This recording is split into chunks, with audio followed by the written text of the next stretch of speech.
नमस्कार जनसंवाद में आपका स्वागत है। दोस्तों आ चुके हैं 3 मार्च। फटाफट ब्रेकिंग न्यूज निकल के आ रही है करके आपको विस्तार से बताएंगे। पहली बड़ी अपडेट निकल के आई है तो दोस्तों आज राहुल गांधी की धमाकेदार एंट्री हो गई है। कल सिंधिया के गढ़ में राहुल गांधी की भारत जोड़ो न्याय यात्रा की एंट्री गरमाई मध्य प्रदेश की सियासत। बड़ी खबर निकल के आई है, सिंधिया की खिसक गई कुर्सी। दूसरी खबर, आज बिहार में इंडिया गठबंधन की पहली और तगड़ी रैली, नीतीश कुमार की नींद हराम। राहुल गांधी, खड़गे, राजद के नेता समेत तमाम इंडिया गठबंधन के नेता होंगे शामिल। बताएंगे क्या चिराग पासवान के भी शामिल होने के संकेत। पप्पू यादव समेत तेजस्वी ने किनको किनको दिया न्योता। तीसरी खबर, यूपी में एनडीए में घमासान। जी हां, एनडीए में जयंत चौधरी, ओम प्रकाश राजभर, अनुप्रिया पटेल ने ठोक दी 20 सीटों की दावेदारी। भाजपा कह रही है 6 सीटों में सबको समेटेंगे। चौथी पांचवी खबर बताएंगे, राहुल गांधी को मारने की साजिश, बम से उड़ाने के इनपुट। गृह मंत्रालय ने बढ़ाई सुरक्षा। गृह मंत्रालय ने कहा तत्काल बढ़ाई जाए सुरक्षा। बताएंगे 24 चुनाव से पहले क्या है साजिश। वहीं समाजवादी पार्टी ने जयंत चौधरी का निकाल लिया काट, सतपाल मलिक को लड़वाएंगे। अलीगढ़ से लोकसभा चुनाव, पश्चिमी यूपी में जाट बाहुल्य क्षेत्रों में लगाई सेंध। तो एक एक करके बताएंगे। जहां इंडिया गठबंधन में सीट के बंटवारों पर लगी मुहर, कन्हैया कुमार ने किस पर निकाली भड़ास, संजय सिंह और मनीष सिसोदिया को लेकर आई है बड़ी खबर। तो एक एक करके आपको विस्तार से बताएंगे, लेकिन उससे पहले एक छोटा सा निवेदन, अगर आपने चैनल को सब्सक्राइब नहीं किया तो पल पल के अपडेट के लिए चैनल को सब्सक्राइब करना न भूलें। और अगर आप भी मानते हैं 2024 लोकसभा चुनाव में भारतीय जनता पार्टी की विदाई तय है तो इस वीडियो को लाइक करें। पहली बड़ी अपडेट, सिंधिया के गढ़ में राहुल गांधी की भारत जोड़ो न्याय यात्रा एंट्री, गरमाई मध्य प्रदेश की सियासत। बड़ी अपडेट, राहुल खिसकाएंगे सिंधिया की कुर्सी। जी हां, दरअसल मध्य प्रदेश में लोकसभा चुनाव को लेकर सियासत गर्मा गई है। बीजेपी प्रत्याशियों की लिस्ट जारी करने की तैयारी में, इसी बीच राहुल गांधी की भारत जोड़ो न्याय यात्रा मध्य प्रदेश में एंट्री कर गई है। राहुल गांधी की भारत जोड़ो न्याय यात्रा कल 2 तारीख को मध्य प्रदेश में एंट्री किया है। इस बीच राहुल गांधी की भारत जोड़ो न्याय यात्रा शनिवार को एमपी के मुरैना पहुंच गई। खास बात यह है कि यात्रा सिंधिया का गढ़ कही जाती है और ये यात्रा जो है वो सिंधिया के गढ़ से ही गुजर रही है। सिंधिया के गढ़ में राहुल गांधी ने जमकर हमला बोला। उन्होंने एक तरीके से सिंधिया पर बड़ा हमला बोलते हुए एक तरीके से कहा कि बागियों से और घुसपैठियों यानी धोखा देने वाले से, क्षेत्र की जनता से कहा धोखा देने वाले से जरा बच के रहना। यहाँ लोग आएंगे और बड़ी बड़ी बातें करेंगे, ऐसे धोखा देने वालों से इस बार बच के रहना, गलती मत करना। ग्वालियर में रात्रि विश्राम का भी प्रोग्राम है। राहुल गांधी ने सिंधिया पर बड़ा हमला बोला। उन्होंने कहा कि कुछ लोग कांग्रेस पार्टी में ही जो है वो कांग्रेस पार्टी का खाया और बगावत कर दिया। ऐसे लोगों को वोट मत करना वरना आपके साथ भी बगावत करेंगे। एक और अपडेट, आज इंडिया गठबंधन की बड़ी बैठक, राहुल खड़गे के साथ तमाम जो है वो इंडिया घटक के नेता होंगे शामिल। तेजस्वी यादव तैयारी पूरी कर रहे हैं। पप्पू यादव से लेकर के एलजेपी जनशक्ति पार्टी, लोक जनशक्ति पार्टी को भेजा नहीं होता। जी हाँ, दरअसल इंडिया गठबंधन 3 मार्च को पटना में अपनी संयुक्त जो है वो रैली करने जा रहे हैं। खबर निकल के आई है कि इस इंडिया गठबंधन में आज जो है वो बड़ी रैली होने वाली है और इस बीच कांग्रेस नेता, वरिष्ठ नेता लोकसभा चुनाव से पहले शक्ति प्रदर्शन करेंगे। कांग्रेस अध्यक्ष मल्लिकार्जुन खड़गे, कांग्रेस नेता राहुल गांधी पटना रैली में शामिल होंगे। वहीं शिवसेना, यूबीटी, एनसीपी, शरद पवार, वाम दल, जेएमएम, डीएमके, आम आदमी पार्टी के साथ वरिष्ठ नेता भी इस कार्यक्रम में शामिल होंगे। इतना ही नहीं, सबसे बड़ी बात यह है कि अखिलेश यादव भी इस पार्टी में शामिल होंगे। और सबसे तो बड़ी बात यह है कि वहाँ के जो स्थानीय रीजनल पार्टियां हैं, चाहे फिर वो लोक जनशक्ति पार्टी चिराग पासवान हो या फिर वो पप्पू यादव की पार्टी हो, छोटी छोटी पार्टियों को भी तेजस्वी यादव ने न्योता दिया है। आज ताकत दिखाएंगे। एक और खबर, एनडीए में मची फूट, यूपी में अनुप्रिया पटेल, ओम प्रकाश राजभर, जयंत चौधरी और निषाद पार्टी ने 20 सीटों पर ठोक दिया दावा। बीजेपी ने कहा 5 से 6 सीटों में निपटाएंगे। समझिए कैसे। दरअसल राज्यसभा चुनाव के बाद भारतीय जनता पार्टी और लोकसभा चुनाव की तैयारियों में जुट गई। मेरी राष्ट्रीय जनतांत्रिक गठबंधन एनडीए के सहयोगी दलों के साथ सीट शेयरिंग के साथ उम्मीदवार चयन की कवायद में जुट गई। लेकिन इस बीच खबर निकल के आई कि जयंत चौधरी नाराज बताए जा रहे हैं। एनडीए के साथ जाने की तैयारी तो कर रखी है लेकिन एनडीए के साथ अभी गए नहीं हैं।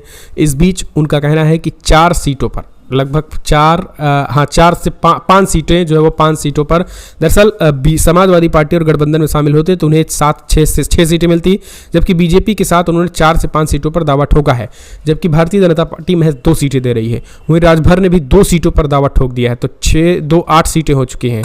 निषाद पार्टी ने भी 2 सीटों पर दावा ठोक दिया है, 9 सीटें हो गई है। अनुप्रिया पटेल ने 12 सीटों पर दावा ठोक दिया है, 20 सीटें हो चुकी हैं। यानी एनडीए अब 20 सीटें मांग रही हैं सीटें। लेकिन इस पूरे मामले में बीजेपी जो है वो केवल 2 सीटें जयंत चौधरी को, 2 सीटें 3 सीटें अनुप्रिया पटेल को और 1 सीटें जो है वो राजभर को देने की मूड में है। और यही कारण है कि खेल अब एनडीए में भी फूट मस्ता नजर आ रहा है। एक और अपडेट, राजीव गांधी की तरह राहुल को भी बम से उड़ाने के इनपुट, गृह मंत्रालय ने कहा बढ़ाई जाए सुरक्षा। महाराष्ट्र की नासिक पुलिस को इनपुट मिले हैं, कांग्रेस के पूर्व अध्यक्ष राहुल गांधी को उनके पिता राजीव गांधी की तरह बम से उड़ा दिया जाएगा। कांग्रेस पूर्व अध्यक्ष पर उनकी न्याय यात्रा के दौरान बम से हमला होगा। केंद्रीय गृह मंत्रालय ने इनपुट मिलने के बाद राहुल गांधी के आवास की सुरक्षा बढ़ा दी। साथ ही दिल्ली पुलिस, यूपी व मध्य प्रदेश पुलिस से राहुल गांधी की सुरक्षा कड़ी करने को कहा है। अभी राहुल गांधी को जेट प्लस की सुरक्षा मिली हुई है और उनकी न्याय यात्रा जोड़ो 2 मार्च मध्य प्रदेश में प्रवेश कर गई है और इसी के बाद अब उन्हें सुरक्षा दिए जाने की मांग जो है वो गृह मंत्रालय ने कहा तत्काल सुरक्षा बढ़ाई जाए। एक और अपडेट निकल के आई है। पूर्व राज्यपाल सत्यपाल मलिक अलीगढ़ से लड़ सकते हैं लोकसभा चुनाव, अखिलेश ने दे दिया है ऑफर। ये बहुत बड़ी खबर निकल के आई है। जी हां, दरअसल पूर्व राज्यपाल सत्यपाल मलिक समाजवादी पार्टी के राष्ट्रीय अध्यक्ष अखिलेश यादव ने बड़ा ऑफर दिया है। उन्हें सत्यपाल मलिक और अलीगढ़ में कहा जा रहा है कि फोन पर बातचीत हुई थी। अखिलेश यादव और सत्यपाल मलिक के बीच लगभग आधे घंटे तक बातचीत हुई।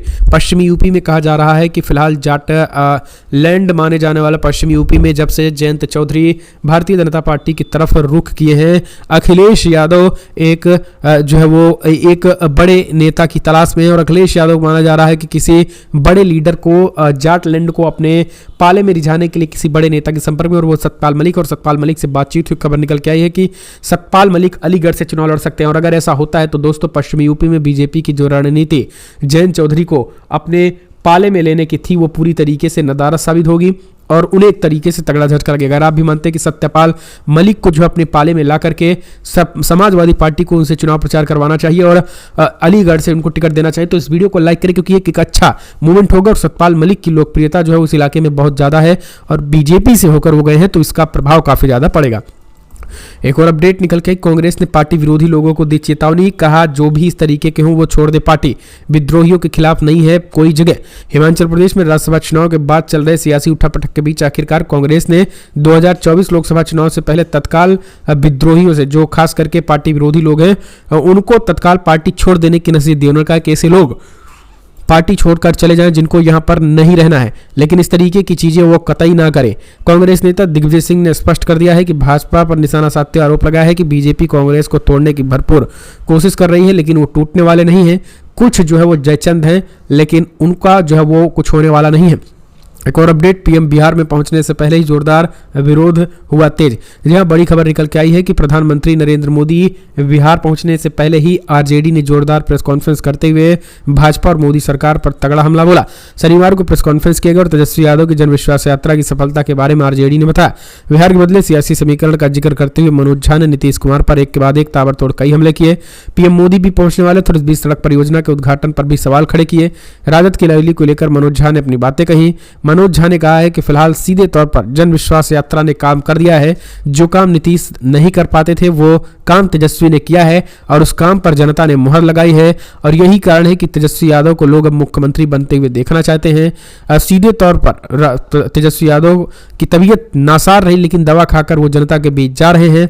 इसका परिणाम 24 के लोकसभा चुनाव में देखने को मिलेगा। भारतीय जनता पार्टी मोदी बिहार को तोड़ने वाले हैं और बिहार को उन्होंने तोड़ा है। बिहार की जनता अच्छी तरीके से समझ रही है, इस वजह से इस बार इनकी सीटें यहां पर कम होगी। उन्होंने पीएम मोदी पर एक के बाद एक लोकतंत्र की हत्या करने का आरोप लगा और कहा कि सीबीआई ईडी के जरिए दुरुपयोग किया जा रहा है। एक और अपडेट, फिलहाल कांग्रेस के लिए बड़ी खबर, मुंबई की 6 लोकसभा सीटों पर कांग्रेस उद्धव ठाकरे के बीच बनी सहमति। जी हां, दरअसल 2024 लोकसभा चुनाव के लिए इंडिया धड़ाधड़ तरीके से सीटें बंटवारों को लेकर फाइनल कर रही है। यूपी के बाद अब महाराष्ट्र में भी क्लियर हो चुका है, फिर बिहार और बिहार में भी जल्दी फाइनल हो जाएगा और दिल्ली और पंजाब में तो क्लियर हो चुका है। पश्चिम बंगाल और बिहार में जल्द ही कांग्रेस पार्टी सीटों को फाइनल कर देगी, संभवतः इसी हफ्ते। और यही कारण है कि भाजपा के पेट में दर्द हो रहा है। अभी एनडीए का कहीं भी किसी भी तरीके से कोई रुझान सीटों को लेकर नहीं आ रहा है। एक और अपडेट निकल के आई है, कन्हैया ने बोला बड़ा हमला, जितना लव लेटर लीक नहीं होता उससे ज्यादा तो पेपर लीक करवा दिया। मोदी और योगी की जोड़ी ने भड़के कन्हैया। दरअसल पेपर लीक और छात्रों नौजवानों को जिस तरीके से उनके हक और हकूक छीने जा रहे हैं, इसको लेकर कन्हैया ने बड़ा हमला बोला। कांग्रेस के छात्र संगठन एनएसयूआई के राष्ट्रीय प्रभारी कन्हैया ने देश में पेपर लीक की बढ़ती घटनाओं और बेरोजगारी को लेकर मोदी सरकार पर हमला बोला। कन्हैया ने कहा है कि जितना लव लेटर लीक नहीं होता है उतना पेपर लीक होता है। कन्हैया ने कहा है कि रूस में भारतीय नौजवानों को बंधक बनाकर रखा गया है क्योंकि अपने देश में नौजवानों के लिए मृतकाल चल रहा है। कांग्रेस नेता ने कहा है कि अगर मोदी सरकार हर साल 2 करोड़ नौकरियां देती तो नौजवानों को विदेश न जाना पड़ता। कन्हैया कुमार ने कहा है कि रशिया के पास स्थायी सेना नहीं है और वहां की सेना कॉन्ट्रैक्ट पर चलती है, उसी तरीके हमारे देश में भी कॉन्ट्रैक्ट बेसिस अग्निवीर लाया गया है। एक और अपडेट, भाजपा का साथ छोड़ भाग रहे हैं लोग। गौतम गंभीर के बाद जयंत सिन्हा ने भी चुनाव लड़ने से किया इनकार, नड्डा से की अपील। जी हाँ दोस्तों, इस बार हर कोई जान गया है कि भाजपा की विदाई तय है। पूर्व मंत्री और हजारीबाग से भारतीय जनता पार्टी के सांसद जयंत सिन्हा ने आगामी लोकसभा चुनाव न लड़ने की इच्छा जताई और कहा कि वो अपना पूरा ध्यान भारत तथा पूरी दुनिया में जलवायु परिवर्तन की समस्या से निपटने पर केंद्रित करना चाहते हैं। सिन्हा ने एक पोस्ट में कहा है कि उन्होंने पार्टी अध्यक्ष जेपी नड्डा से प्रत्यक्ष चुनावी कर्तव्यों से उन्हें मुक्त करने का अनुरोध किया ताकि वो अपना पूरा ध्यान भारत और पूरी दुनिया में जलवायु परिवर्तन की समस्या से निपटने पर केंद्रित कर सकें। इस तरीके से उन्होंने बातें की। उन्होंने कहा कि यकीनन मैं आर्थिक और शासन संबंधी मुद्दों पर पार्टी के साथ काम करना जारी रखूंगा, लेकिन जिस तरीके से अब लोग बीजेपी का साथ छोड़ रहे हैं और ये ट्वीट किया जा रहा है, ये कहीं ना कहीं एक तरीके से अलग ही जो है वो खेला है माजरा बीजेपी के लिए मुश्किलों की घड़ी है। एक और अपडेट निकल के आई है दोस्तों, जहाँ DRPM आप तो क्या आपके दादा भी DMK का कुछ नहीं उखाड़ सकते, उदयनिधि का आया बड़ा बयान। जी हाँ, दरअसल लोकसभा चुनाव के लिए इलेक्शन कमीशन जल्द ही तारीखों की घोषणा कर सकता है। इसको लेकर अलग अलग राजनीतिक दल अपनी तैयारियों में जुटे हुए हैं और विपक्षी नेताओं पर हमले भी बोल रहे हैं। इसी कड़ी में DMK नेता और तमिलनाडु के मंत्री उदयनिधि स्टालिन ने PM मोदी को लेकर टिप्पणी की। उन्होंने कहा है कि जब भी PM मोदी मुंह खोलते हैं तो झूठी बोलते हैं। इस बयान को लेकर के बीजेपी के नेताओं ने कटाक्ष किया तो भड़के उदयनिधि ने कहा है कि तुम भाजपाई हो तो छोड़ो, मोदी और मोदी के दादा भी DMK का कुछ नहीं उखाड़ सकते हैं। सीधे तौर पर उन्होंने बड़ा हमला बोला। एक और अपडेट, मनीष सिसोदिया और संजय सिंह को बड़ा झटका, 7 मार्च तक बढ़ी न्यायिक हिरासत। दिल्ली के पूर्व उप मुख्यमंत्री मनीष सिसोदिया और राज्यसभा सांसद संजय सिंह को बड़ा झटका लगा कोर्ट से। रावजबन्नी कोर्ट ने दोनों नेताओं की न्यायिक हिरासत 7 मार्च तक बढ़ा दी है। CBI ने पिछले साल 26 फरवरी को दिल्ली के कथित शराब घोटाले के लिए सिसोदिया को गिरफ्तार किया था। इसके बाद प्रवर्तन निदेशालय यानी ED ने उन्हें मार्च मनी लॉन्ड्रिंग मामले में से गिरफ्तार कर लिया था और तब वो तिहाड़ जेल में न्यायिक हिरासत में थे। पिछले साल ED ने मामले में अपनी पहली चार्जशीट दाखिल की थी। एजेंसी ने कहा है कि दिल्ली के उपराज्यपाल की सिफारिश पर दर्ज किए गए CBI मामलों का संज्ञान लेने के बाद FIR दर्ज करने के बाद ED अब इस मामले में 200 से अधिक तलाशी अभियान चलाएगी। तो यानी ये चीजें निकल के आई हैं। एक और अपडेट, यूपी में फिलहाल 48 सीट फाइनल, 32 पर मंथन, निरहुआ अधर में वरुण पर फंसा पेच। लोकसभा चुनाव की तैयारियों के बीच बीजेपी के केंद्रीय चुनाव समिति की बैठक में कई अहम फैसले लिए गए हैं। उनमें उत्तर प्रदेश के 32 लोकसभा सीटों पर उम्मीदवारों के नामों को होल्ड पर रखा गया है। सूत्रों के मुताबिक अभी इन सीटों पर उम्मीदवारों को लेकर कोई निर्णय नहीं लिया गया है। इन 32 सीटों पर उम्मीदवारों के चयन को लेकर पार्टी लगातार मंथन कर रही है। सूत्रों में यह भी जानकारी है कि बैठक में 48 सीटों पर उम्मीदवार लगभग तय हैं, जिसके मुताबिक सीतापुर से राजेश वर्मा, अयोध्या से लल्लू सिंह, धरौरा से रेखा वर्मा, लखनऊ से राजनाथ सिंह का नाम फाइनल हो गया है। इसके अलावा वाराणसी से PM मोदी, अमेठी से स्मृति ईरानी और मुजफ्फरनगर से संजीव बालियान का नाम तय माना जा रहा है। वहीं जिन मौजूदा सांसदों की सीट होल्ड पर रखी गई है उसमें पीलीभीत के वरुण गांधी, प्रतापगढ़ सीट से संगम लाल गुप्ता, आजमगढ़ से दिनेश लाल निरहुआ की सीट जो है वो होल्ड पर है। तो ये एक बड़ी खबर निकल के आई है। फिलहाल कमेंट्स माध्यम से अपने सुझाव दे। जय हिंद।